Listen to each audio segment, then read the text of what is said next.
Catherine Nagenda, a student of law at the mighty Pentecostal University, and I'm here to take you through the doctrine of frustration as a mode of discharge of a contract. Its history, how it came about, and how it is today. What is frustration? Frustration is the subsequent impossibility to perform a duty or an obligation to a contract by one party. Unlike, this is important to note, unlike common mistake is an initial impossibility.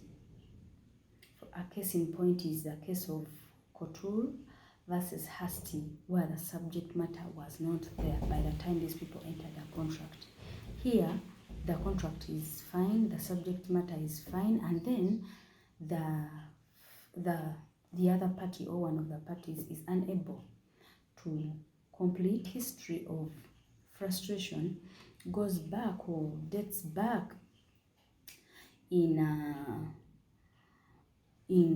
common law. We must assess what happened in common law, what was there, how did common law treat frustration as a mode of discharge of a contract.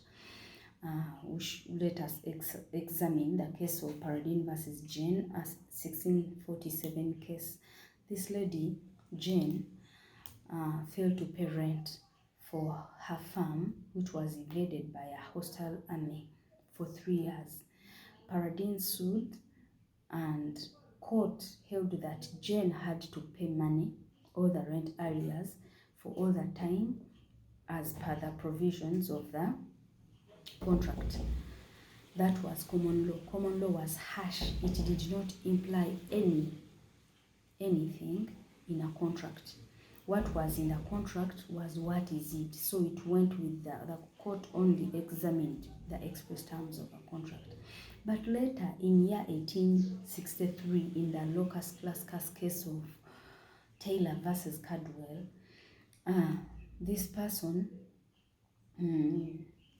the contract was discharged by the fact that the whole court fire. So the fire was beyond Caldwell's control. Since then, court started to imply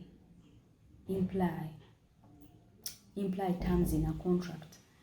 For example, there are a number of examples of frustration or number of things that can amount to frustration as seen below. One is destruction of the subject matter. The case in point is the Taylor case, where the whole court fire. So cases where the subject matter is destroyed, the contract is obviously discharged, and the court will handle each case by its facts. So another is personal incapacity. For example, I contracted a musician to sing at my wedding. As she's coming on the way, she encounters an accident and she's incapable of performing. There, the contract is discharged by incapacity or by frustration. Another is the non-occurrence of a specific event.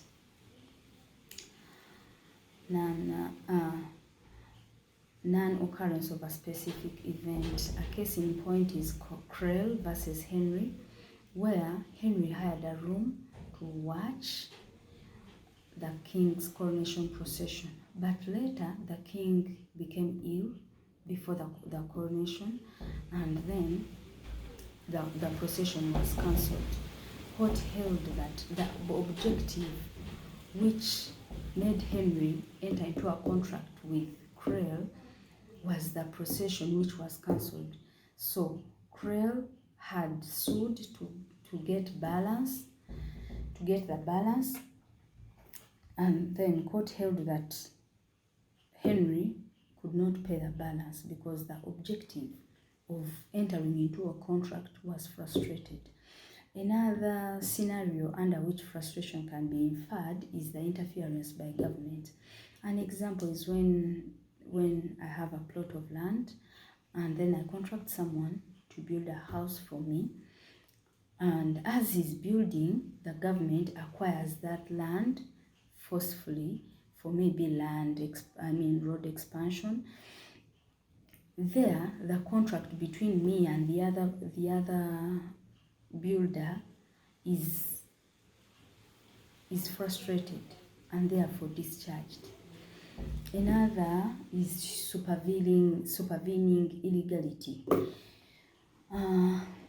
An example could be, I call it force majeure. This provision talks about the frustrating events and how to handle them. So under a circumstance where a contract has a force majeure clause, it can frustration cannot be pleaded, or can self-induce themselves and then plead frustration. No, that will not stand.